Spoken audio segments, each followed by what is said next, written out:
Folks, welcome to Paisa Vaisa. I'm your host Anupam Gupta, B50 on Twitter, and we have a returning guest today, Swastik Nigam, co-founder at Winvesta. Swastik was with us last year talking about Winvesta and the whole concept of international investing. And of course, it's been some 8-9 months since then, and international investing has really picked up. And today we're going to actually go in depth and talk about some concepts of international investing that we couldn't do in the when he was here last year. So Swastik, welcome back to Paisa Vaisa. Thank you so much for doing this for our listeners.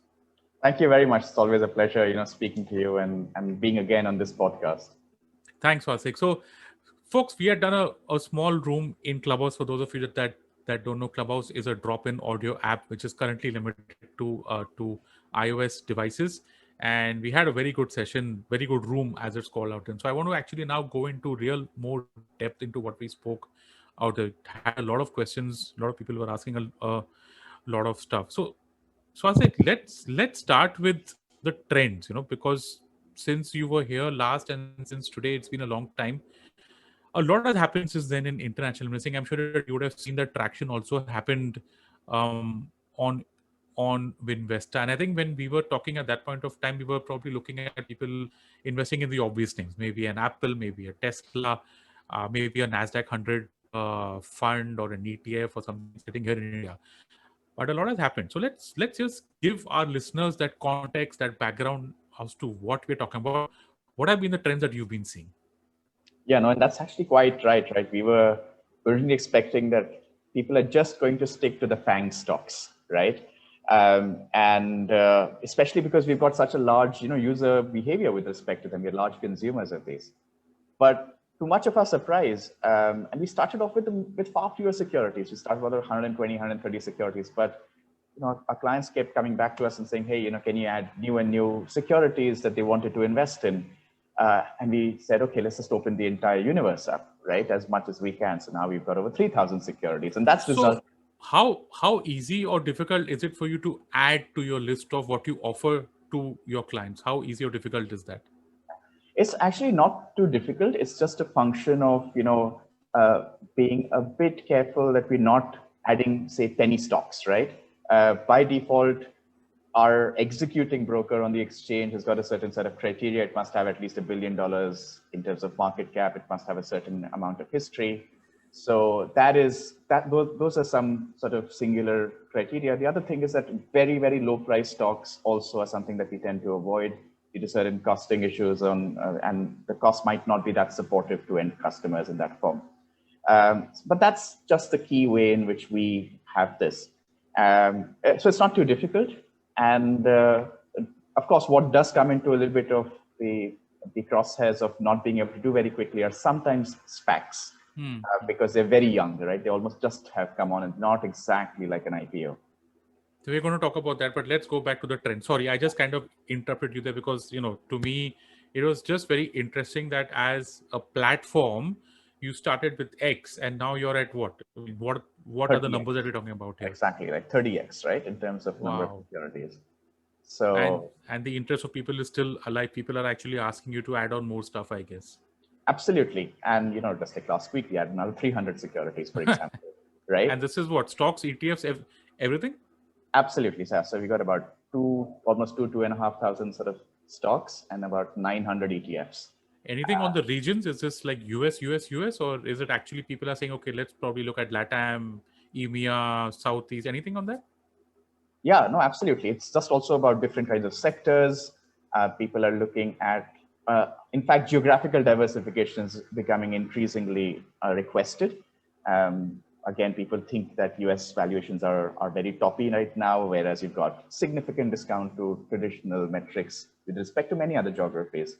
So absolutely, that's a clear request, and we've gone on and added a very large diversification in terms of geographies, sectors, and even specifically, themes of things like silver, for example. Nice. Right? I was actually going to just come to that because I realized, this maybe my mind is just tuned to equities. But what about asset classes? Anything there? Anything where people are saying that let's go for the long bond in the US, which is the safest, supposedly the safest, GSEC in the world, or anything there? Any trends there? Yeah, so we are seeing a lot, I think, in going into fixed income, right? We see fixed income is not particularly in favor, and there's a lot of fund managers also who are saying, "Hey, don't get into fixed income," right? Like Warren Buffett stated in his recent annual shareholder letter that fixed income is possibly one of the worst asset Yeah, classes you'd want to put money into right now. yeah. But we are seeing other pieces like green, the greening in terms of whether it's electric mobility or in fact ETFs, which are just environmentally sensitive. Wow. Very interesting. Currency commodities, anything there? You mentioned silver. Yes, so we do see silver. We see silver as, in fact, there's more investment now, for example, in ETFs and silver than it is in gold itself, right? And that's because usually there's a bit of a beta which is greater than one on silver compared to gold, and there's an expectation that inflation might be coming up. So we see that silver has tended to perform well. Separate to that, we've got securities which are also on the likes of having a little bit of, in fact, leverage coming through, right? We've got, for example, an interesting one, which is a Bank of Montreal microsectors FANG and a 3x levered index on that, right? It's a very exotic one, but it's a very popular Wow. one, right? In fact, it's not an ETF, it's an exchange traded note in that format, but it is, so if you, of course, think of it that, hey, you can't get leverage under LRS, people are thinking, okay, I can at least get a levered exposure to Man, the FANG stocks. how does this work? So you're saying you've got an index and you've got a product that takes a 3x leverage on that. How does that work? I mean, we're talking volatility here, right? Exactly, we're talking volatility, and if you think of the whole GameStop phenomenon, it was sort of like that. But now by default, if you think of something like this, and you're looking at a high performing index, this is going to prop up very quickly in the top 10, daily performers when the index is going upwards. So it naturally attracts a lot of interest. So the way it works is, you've got so say you put in $100 into it, into the fund. The fund will add leverage through a credit line that it'll basically enjoy. But the good thing is that you never lose your money, completely, right? Or you don't turn negative. You lose your money, but you never sort of need to post margin, which is sort of disallowed under India rules. So it looks exactly like an equity, which has got a very high levered balance sheet in effect. Very Yeah. interesting. Very interesting. That's really exotic, man. We've gone from Apple and Tesla all the way to volatility products. Okay, so let's move on to the next question. We spoke about this, I guess, on the clubhouse room also. Investment sizes, right? So what I mean in we've spoke about how you've expanded your product range. What's been the response from the people that are there on your platform? Have they also stepped up in terms of increasing their bets? What are the trends that you see out there? Yeah, that's actually a good one, right? And one of the factors to consider, of course, is the cost of just remittance itself, right? So it sort of starts because there's a slightly, a non-trivial fixed cost of sending money abroad. It starts making sense if you actually send a small corpus, right, about 1 lakh plus. So when we started out in the early days, the average account size was about $2,500 in effect, approximately. But the once I think our clients came on, they saw the platform, they saw that okay, it works along really well. They started adding to their size, and now the average account size is about 4.5 to 5,500 dollars, Wow. right? So Wow. it's sort of really sort of been coming up. At the same time, you've had these younger clients coming through who are starting off with really small portfolios, right? Less than $100. They'd sort of make a first remittance just to see that, hey, all the pipes are working, the money does land up in my account. You see it sort of land. And you had, and a large number of, you could say, 30 and below are in that category. Um, once they've sort of started dabbling in some of these investments, they then go on and add more and more funds. So Nice. yeah, those are a few trends that we see. Folks, we'll talk about how Winvesta works. If you guys are wondering how the entire platform works, what's the process, just hold on. We will get to it because I wanted to start with asking Swastik about all these trends that are happening. Like two of them are quite big to me at least. That the number of securities that they offer on their platform has increased and it's gone into exotic stuff also. And the second is that the bets have increased. I mean, Swastik, we're talking about $10, $100 all the way to $4,000, $5,000. Am I right in that? Yeah, so that's the account sizes. And even if you look at it, the average transaction size, that's also been increasing, right? So Nice. on average, it started off at less than $300, $400. Now it's touching about $800 for a singular transaction, right? Wow. Yeah. So that is the confidence that clients are getting with respect to investing, and that's why they've seen some of the returns coming through. That's I nice. think one point we Yeah. missed Yeah. Sorry. Go on. Go is on. Yeah. about the single name stocks, right? As I said, expected the FANG stocks, but now actually none of the FANG stocks in our top three. You've got a Tesla, you got a NIO, which is a Chinese electric vehicle manufacturer How do you with spell a that? US NEO, is it? NIO, NIO. Okay. right? Wow. And that just points to the exposure clients want in terms of electric mobility, where domestically we've got almost no electric vehicle mobility, Yeah. right? We've got Riot, which is a kind of a bet on blockchain and cryptocurrency. Riot is a company that mines Bitcoin, for example. RIOT, as in like the actual riot. Exactly, right? And riot is US listed. It is exactly. And is Neo US or it's A shares in HK or something? Or No, it's listed in the US. It's, however, a Chinese company completely for the Chinese domestic EV market right now. Right? but it has a US listing. It has a US listing, exactly. Right. So these are very singular trends that we see there. Rewind that for me. Number one. So Tesla, Wow. Number two was Neo, and number three was Riot. that's right. Man, Right. now I kind of get the interest in crypto and EVs. I had no idea that it's become that big. I mean, what? So the biggest stock in the US, actually the world right now, is still the FANG stocks. Right? Tesla is not broken up. It's still about what 650 billion in market cap, right? That's right. Yeah. Wow. So Uh, and it's still not gone up right in the top three or top five. So exactly right, and I think that is a very interesting kind of phenomena because I mean, of course, if you think of Tesla, you sort of then go to the GameStop story as well, right? There was this massive bull rally for Yeah. Tesla, particularly, and Crazy. Just similarly on GameStop. absolutely crazy, really hot. Okay, so before we wrap up this first part of our episode, Swastik, tell us about fractional shares, because other than the trends that we spoke about, I find fractional shares like really, really interesting. This is not the fractional shares that we have here in India, right? Because that is more related to the mergers and acquisitions. I mean, if you are a Reliance shareholder for the last 20, 30 years, you would know exactly what fractional shares are, which is that, let's say that Reliance merges with XYZ company and the merger ratio is slightly off. It's not a round number. There are good chances that you might get a fraction of a share. Typically, the company rounds this off and squares that to you in cash. So let's say it's a 1/3 ratio.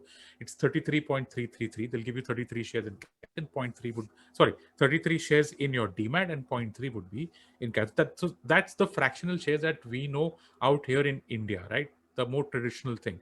So, Asik, tell us about fractional shares from an international investing perspective. Yeah. Fraction shares, I think, is one of the key pillars of the democratization of investing, right? So if you sort of think of a stock like Amazon, it's over $3,000, 2.5 lakh rupees approximately, right? So as a small investor, you'd have almost no ability to access buying, if you couldn't do fractional shares, right? What fractional shares are? You can now buy, say, 1% of one stock of Amazon for as little as $30 Wow. approximately, right? At what the current stock price is at. What that does is it changes the nature of investing because now you don't need to worry about, hey, I need to buy, these whole numbers of stocks. I can literally say, I want to invest $100 into Amazon, right? Or I want to invest as little as $10 into Amazon, and that works. So that is what the fractional shares are. What it does are, I'll just speak on the two parts, how it is on the front end in terms of the user experience and how it is in the back end, right? From a user experience, if you think of, in India, we've been building up SIPs and mutual funds, and we do that in a dollar cost or a rupee cost averaged format, right? So if I just want to put in 1,000 rupees, 5,000 rupees, 10,000 rupees into a mutual fund. Similarly, now you can do this actually, but for stocks, right? You can literally say, I want to put $100 per month or $1,000 per month across 10 stocks. And that just makes it far easier for you to visualize your investment, basket.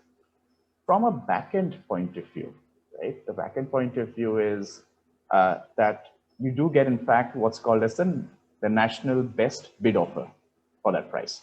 So that fraction of a share doesn't literally go to the NASDAQ or the NYSE to exchange, but the market price is observed and a portion of a stock which is held on the broker's balance sheet is, rehypothecated to you as the end customer, right? So that is the way this sort of pricing really works, and that's what really democratizes the space in terms of fractional shares. Let's just take that one step further on the back end. And for me as a customer, being someone who's out here in India and used to only round numbers like 10 shares, 1 share, 5 shares of a Reliance or an HDFC or whoever it is, how does this work? Will my Demat statement with Winvesta or whoever it is, will that show like zero point 0.5 shares of whatever Tesla or let's take Berkshire Hathaway. That's one hugely priced share out there. That's the first question. How does this reflect on my Demat? And the second question is, what about dividends, rights, splits, etc., etc.? Yeah. So it will show on your statement as being, that fraction of that value. So you will in fact see that yes, you might own 0.001 share of one, Berkshire Hathaway share, for example, right? Of course, as you just want to sort of be mindful that the Demat structure doesn't work like it is in India. You don't have a third party quasi-regulated entity which is thus holding these shares in the name of the end investor. In the US, it works slightly differently, where the clearer is holding it on behalf of the broker dealer, who is in fact then maintaining the books and records for the end customer, right? Okay. So that is why, in fact, this thing is even more reasonable and less operationally intensive than it would otherwise be if you think of it in India, where you're trying to then figure out each and every fraction of a share. To answer your second question in terms of the, sorry, please repeat that. Dividends, rights, and corporate action stuff. Absolutely. So yes, you do receive the pro rata dividends. Absolutely. So if you own half a share and there's a $1 dividend, you receive 50 cents. In terms of the investor rights, in fact, you are able to participate on voting as well. There is a third-party provider called Say, which in fact provides you with a specified letter, and you're able to go ahead and participate for that fraction of that share that you can then go ahead and exercise your corporate rights on. And last question, there's no price impact of this, right? I mean, for me as a customer, whether I'm holding 100 shares of Berkshire Hathaway or 0.1 share of Hathaway, I still get the same price. And because I'm just thinking that if there's a separate market maker for this and he has to do all this stuff on the background, and then maybe there might be some issues in liquidity, but that's not how it works, right? Yeah, that's not how it works. So you would, as I mentioned, because the price is just being observed, but it's being transferred locally without needing to go to a third-party market maker exchange, right? So exactly like that, it doesn't, there's no affecting the price of execution, whether it is full shares or fractions of shares. Chalo, take great. So that's, folks, that is a wrap on the first part, the first half of our our follow-up episode with Swastik of Winvesta. When we come back, we are going to talk to more about diversification opportunities for all of you, and we talk about how Winvesta works, right? Because I think for those of you who don't know what Winvesta is about, you want to ask the relevant questions out there. So don't go anywhere. We'll be right back on this episode of Paisa Vaisa. My guest, Swastik Nigam, founder and CEO at Winvesta. And welcome back to this episode of Paisa Vaisa. My guest, Swastik Nigam, founder and CEO at Winvesta. Swastik, let's go straight away into the second half, right? Let's talk about diversification. You spoke in the first half about how people thought that US is probably a little bit frothy and toppy or whatever, and now they're looking at other regions. So do you actually see any regional diversification happening? If yes, then what markets are we talking about? Is it like emerging markets, LATAM, whatever it is? So first there is geography and then there is asset class. We touched upon it in a little bit of, we passed on that in the first half. Let's go a little bit more into detail as to what you're seeing now so that our listeners can get an idea about diversification and, what you're a big fan of, democratization. Sure. So in terms of the securities for diversification as of right now, we don't yet see a very large number of customers looking at these emerging markets. But I think that is, that's at the bottom of the table. But the fact that it exists at all is exciting. It's interesting. Right? People are starting to see new markets, right? BRICS was, of course, as a well-known anagram, and you see interest in Brazil. You see a clear interest in China, of course, amongst that in that geography. But we aren't really speaking of China as an emerging market any longer. Um, but and the others at the other end, you got countries like Mexico, Southeast Asia. You've got Malaysia, and you've got a large number of iShares investments, iShares funds, which are BlackRock funds, which track the MSCI index linked to that country, right? So for Brazil, for example, it's EWZ, right? That is a fund that we've got. In terms of Malaysia, for example, it was, I believe, EWM. So you have all of these sectoral themes, and yes, they started gaining a certain presence, but they're still not possibly in the top 20, right? As a singular one. And I think that's also because there are so many of them that individual investors are, not yet wholly channeled into looking at a particular country yet, right? It's where it's just about the start of the thing. But at the other side, you've got, like we mentioned, these other themes like the ARC Innovation Fund, right? Cathy Wood's fund, it's done extremely well. We're now starting to discover that, starting to be part of understanding that narrative about this innovation ETFs. We've known a lot of the underlying companies for a while, but just like all these particular companies that we mentioned, whether it's in NEO and the electric mobility piece, right? They're all part of the ARC Innovation ETF, where we see a lot of interest in. There are other specific ones like fintech, right? There's the Global X Fintech ETF is one of the top, 15 ETFs now. And that's because of a very large number of IPOs which fintech's been having, whether it's an Affirm, Square, so on as well in the recent past too. So we see that those are particular themes which have started capturing the imagination here in India, and is gaining more and more interest. One of the things is, of course, there's no corollary to those themes domestically, right, in a fund structure. So whether it is something like a lithium and battery tech ETF, right? That's again another top 15 one, but we've got no domestic EV or battery focused kind of exposure to get into. So these are, I think, Very interesting. dispersion of these. In the first half, we spoke about FIC, right? Apna, when we used to be in institutional stuff. Yeah. There's what is called FIC is Yeah. fixed income currency commodity. But I want to talk to you about two asset classes, which I think you had mentioned some of this back when we were recording in July. Real estate and startups. I kind of think that both have certain similarities, but any interest there, either directly, indirectly, through ETF, through other means, any interest coming in on these two? Because real estate is kind of totally under the radar. I was reading US real estate is hot. Residential has just shot up. I don't know what the scene is in Europe, but anything there, real estate, startups. Yeah, so I think let me touch on startups first, right? And this is the entire SPAC phenomena. So because of these blank check companies, and really then it becomes, hey, who is the creator of the SPAC, for example, right? So as some of your listeners might have heard of, you've got Chamath Palihapitiya, who has been this ex-Facebook, one of the first business heads at Facebook, who went on as now a celebrity. He was also part of the whole GameStop phenomenon. He's been one of the SPAC kings, for lack of a better term. He's been creating more and more SPACs, and we've got a large number of them on our platform. People are not blindly, but people are blind to what the end investments in those SPACs will be right now, but they clearly see that is one thing that they want to be a part of. And that's a proxy into, startups who are looking to now, list. They may not be really startups because they would all possibly be unicorns, but the same way it's one proxy of getting in.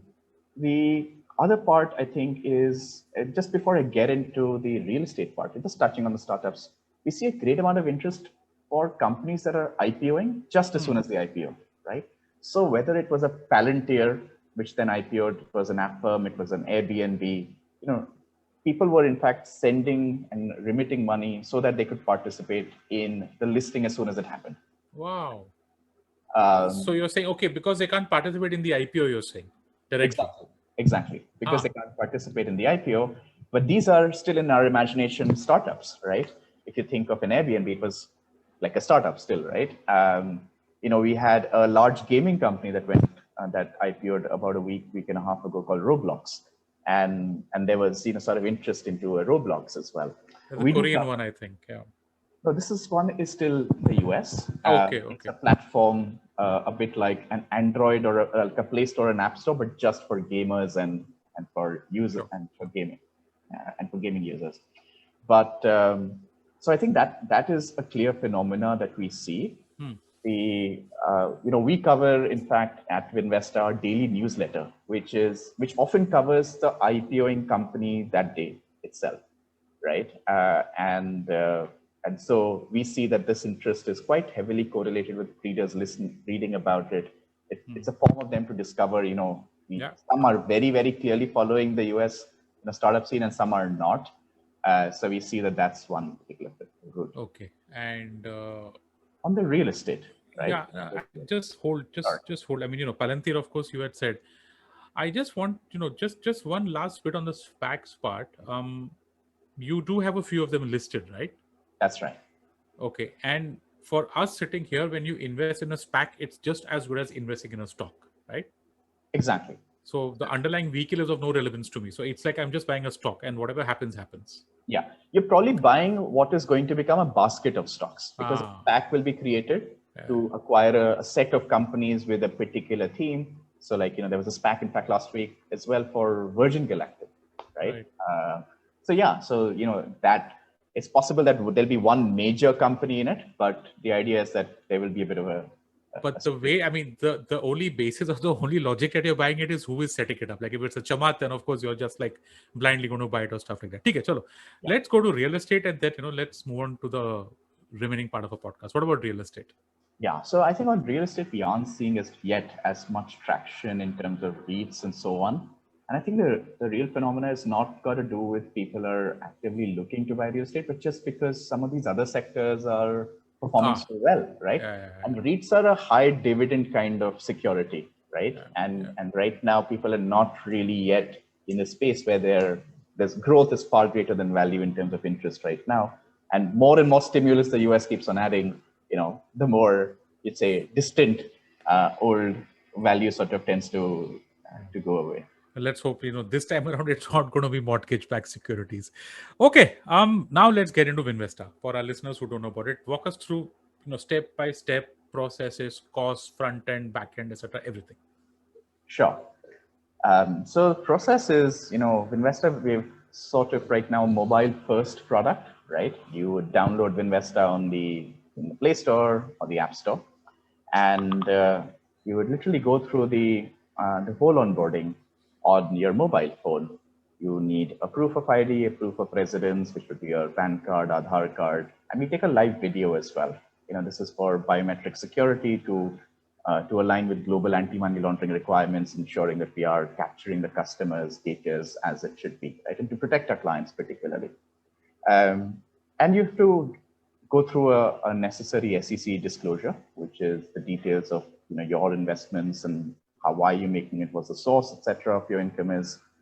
All of this takes about 4 or 5 minutes all in. And once you've submitted it, within 15 minutes, you can have your Winvesta account ready up. So, then it goes to our compliance team. They will check all the details are correct and everything's fine. You don't pop up on a global sanctions list, for example, of some kind, ready and behold, you've got your Winvesta account ready. Yeah, man. We didn't want a Interpol red corner notice on you. Absolutely. What about fees and Yeah, costing and stuff like that? sure. Transaction charges, everything. So now as soon as your account is ready, you can go ahead and remit, right? To fund your account, you must remit and fund it before you can start investing. So hold. So you're saying that I first need to probably link my existing Indian bank account to the Winvesta account, or do I need to open a new account somewhere or something? Or Yeah. that's all good. Yeah. So no, you don't need to link it or sort of open a new account, but you can literally just, we've got detailed instructions. This is the beneficiary, which is your account details in the US that you need to send the money to. And that's it. You would then go to your bank, literally you'd log in using net banking or so on, add your international account as a beneficiary.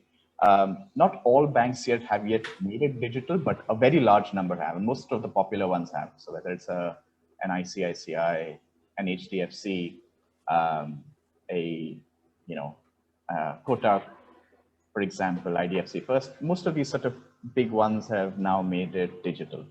So you would go ahead, add the beneficiary details, add your particular account number, and send the money, right? Now, the cost of this transaction is something to really bear in mind, because based on the bank, it can be as little as 100 rupees or even 2,000 rupees as a fixed cost. Separate to that is the cost of FX, and that FX cost can be somewhere as little as 0.5% to 1.5 to 2.5% as well. So those are a few things just to be mindful of. And if you have an RM, very frequently you can speak to your RM to help you bring those costs down. So that's the cost of that remittance. Once it is, once your funds have landed in your brokerage account, you can then start investing in effect, right? And our pricing over there is quite straightforward. Right now, it is 3 free transactions per month, after which it's a flat $1 fee. In the first month, we in fact give our clients 10 free transactions. So you could literally build up your portfolio in the first month if you're a kind of a long-term investor and not really need to see it. The first year, you've got about 43 sort of free transactions, right? Which is a fair amount if you're kind of a long-term investor. And our $1 cost is just agnostic to size, whether it is $1,000 trade or a $10,000 trade, it doesn't matter.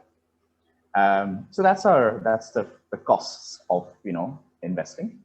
Okay. You have to also bear the cost of repatriating those proceeds, right?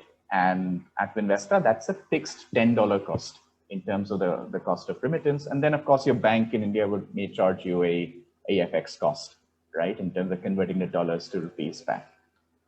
So those are the particular costs to remain in terms of the full life cycle of those funds.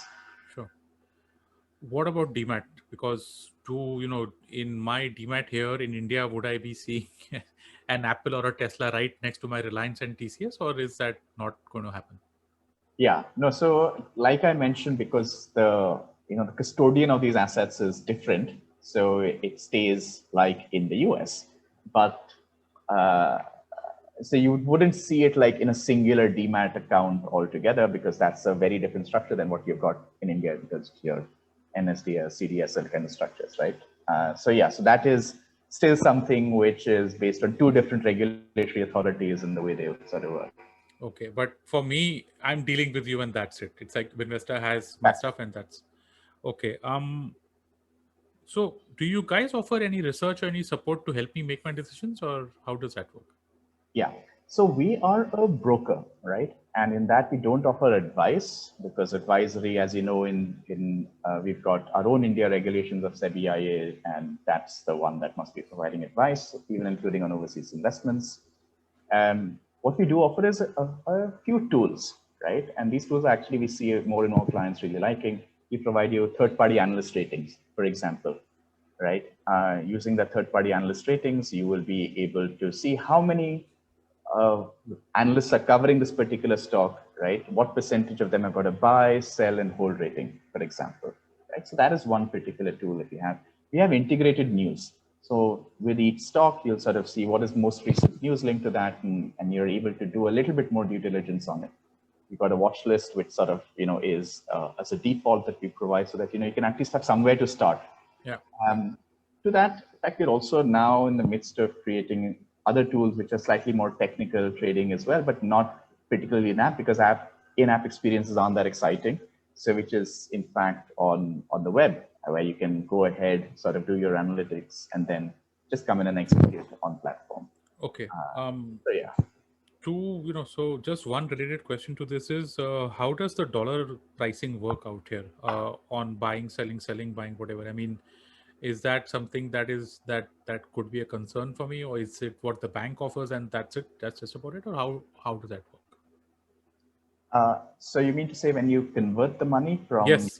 Like I'm going to, let's say that I want to buy, say, 75,000. That's roughly about $1,000, right? Yeah. So when I place a transaction for that 75,000 on Winvesta, is it the bank that's buying dollars for me, and therefore I'm going to pay the bank that costing, or does it work in a different manner? Yeah. And similarly while selling also. Yeah. So it works slightly differently, because the first thing you have to do, even before you actually buy the stocks, is fund your account in US dollars, right? So you would send your $1,000 from your bank. It will sit in your account at Winvesta in the US. And over and above that, any buying and selling you do would just be linked inside that brokerage account. So your India bank account and rupees have got nothing to do with that. So out of that $1,000, if you decide to buy 100 of Amazon and then sell it at 110, it'll just go and sit into and become, $1,010, for example, in your brokerage account, just as cash. So that's how the buying and selling works. It's got nothing to do with conversion on a transactional basis back into rupees or so. It just sits there in your brokerage account in dollars. Do you offer me any interest rate out there? Because I think in the US there are some interest rates offered for cash lying idle at the brokerage, or no? Yeah. So on Winvesta, we don't, so there is no interest on the cash line in your account, and it's sort of, and that is a portion of what allows us to really bring the cost of transactions down significantly as well. But we see that most of the clients are actually more and more interested in almost completely utilizing their investment. There is a small requirement of just having a minimum cash requirement, which is as little as $5. Right? That's as little as that you need to keep as cash, and that's purely for the purpose that if because we are not just a zero cost structure, that in case you need to sell it, you should have a little amount to be able to pay for the brokerage where required. Yeah. I'm sold on, man. I'm telling you. And in fact, my next question was going to be just that. Where do I make space for this? And where do you see this going, right? Because let's say that next 10 years, people are damn bullish on US, which actually they are, or even global equities or whatever. And you've got a new class of investors coming in India, discovering this huge new place that they can invest on, So I'm just thinking, what is going to have to go away from my portfolio? First, because diversification usually is kind of also a rebalancing, right? Like if I'm someone who started off with 100% India and let's say 70 equity, 30 debt or whatever it is, and that's just local. I'm I am asking you two questions out of a big picture. One, where is this trend going to go? And two, do you think that there will be some kind of rebalancing here in India? Yeah, and that's actually a very good question, right? And Anupam, when I started out on the idea, a very frequent question in India had higher interest rates. It's about 2.5 years ago, sort of, right? When I sort of started on the idea, people were like, "Kitna taka return milega, right? What minimum return will I get if I invest in the US?" And very typical question, yeah. Exactly, right? And coming from, like, I lived in London, and of course, the US was also in a very, very low interest rate environment where the risk-free rate was literally zero, right? I mean, the cash sitting in the bank is going to do nothing for you, right, over there. So unfortunately, my most frequent answer was, sorry, I can't give you an answer because it is, after all, a risky asset, right? You should tell these guys, why don't you go to Europe and open a bank account out there? You'll have to pay them to hold your money. Exactly. Sorry, man, I couldn't help that. Go on, sorry. Yeah. But that's exactly the narrative that we sort of started out in the early days, where sort of, and of course the pandemic hit, and now people saw this super normal return compared to the domestic portfolios, right? And so now people are like, okay, this is clear that I must hold something because I'm missing out on these all these themes, right? And just the fact that the single index, whether it's the S&P 500 or NASDAQ, you sort of see has done so well, has now made people discover all of those which are outperforming those particular funds, right? So like I mentioned, this levered ETN kind of thing is a doubling down on that kind of bet, right? So now to your question, how do we see this trend playing out? I think clearly people are saying, I must keep some portion of investment. And we see that in the increasing account sizes. We see that in the access to these various investment themes. What will give way, right? Now, that's always a bit of a difficult question. I think one thing that is a singular trend is more and more people are moving towards the financialization of their assets. So as more and more people move out of real assets into financial assets, then they start diversifying those financial assets that they discover international investing. The second part is that interest rates in India, of course, have been falling. So people now want to be having their money work harder, and they see that this form is one way in which, at the very least, the risk is mitigated as well through diversification naturally, and you're able to get some other returns. A third part to this, if I can just add, is that we've of course been seeing increasing wealth, right? And now that's one of those requirements that, in fact, the wealthier you are, the greater your need to diversify, right? Because then the single asset or single country risk radically increases the volatility of your wealth, right? So if you want to start preserving it, that diversification must come through. And yes, the liberalized remittance scheme has got this $250,000 per head per year, but more and more people will be utilizing more and more of that LRS as well, right? In terms of just clearly diversifying their wealth out. And that could be for a particular purpose as well, right? You want to send your kids overseas because now the wealthier are, are more able to afford Oh, international. it's a trend. It's a total trend. Yeah, yeah, I agree. So yeah, I see these are the particular ways in which something is going to give way and people moving more towards financialization of assets as well. You don't want to take a guess as to what might just take a hit out here in India in terms of local assets? I think, particularly, honestly, I have a feeling that generally speaking, savings accounts, right, are not Ah, really doing that well, right? yeah, yeah, yeah. Um, so whether that money firstly goes into the Indian stock market and then into the international stock market, I think would be one thing. Yeah. Um, and I think that's one of the clear things because fixed deposits still there is a little bit of an interest and there's a little bit of you could say just pedigree for fixed deposits being long term investments and people thinking okay must have something Yeah. right in fixed deposit structure. So there was just one question that I completely I mean, it was there in my notes somewhere, but I have no idea where it went off. So what about taxation? How does that work for Indians out here? Sure. So taxation is so let's touch on the US portion first and then I can just touch on India, right? In the US, non-resident aliens, right? That's a term that basically Aliens. that's the term that they use, non-resident aliens, right? Okay. And a It's pretty non-resident rude. alien, yeah. So the term sort of includes a person who is not a US citizen, who is not resident in the US under a visa of a residency Yeah. format or a green US is card. planet Earth, I guess. Sorry, man. Sorry, I couldn't help it. Go on. Right? Yeah. But so that's the so if you're and if you're a resident in India and you don't have a US passport and you're not a green card holder, you sort of get classified as a non-resident alien, right? So now so basically if you're overseas, you don't need to pay US capital gains taxes. So you've got no capital gains taxes to pay on your investments there. On dividends, you have to pay a withholding tax. That withholding tax is 25%. So, if you get $1, you pay 25 cents off. However, that dividend can be claimed under a double taxation avoidance agreement between the India and US. So, and that would sort of come under your ordinary income that you'd need to declare it over in India. In India, like let's just touch upon the taxes in India. You have long-term capital gains tax, and if I remember correctly, currently, so that requires minimum 2-year holding, after which it's a 20% long-term capital gains tax. But you have the benefit of indexation on that. So whatever the depreciation of the rupee versus the US dollar comes through into that indexation. The second part is in terms of the short-term capital gains is treated just like your ordinary income as well.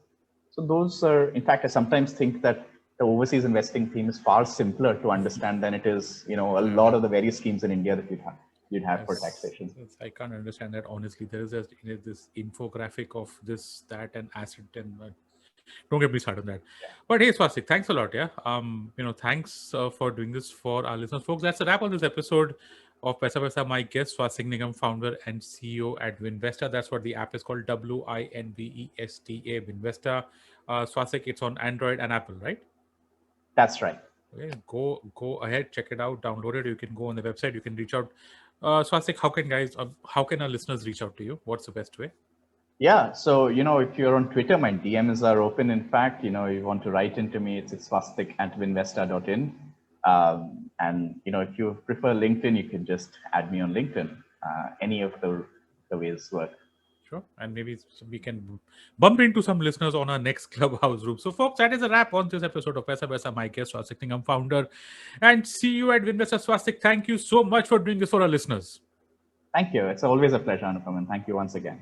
Thank you, Swastik. And listeners, if you like this podcast, don't forget to check out other interesting podcasts on the IVM network. You can listen to us on the IVM Podcast app or ivmpodcast.com. You can also follow us on our social media. We are IVM Podcast on Twitter and Instagram. If you want to reach out to me, I'm your host, B50 on Twitter. My Twitter DMs are also open. And thank you so much, guys, for listening to this episode of Paisa Vaisa.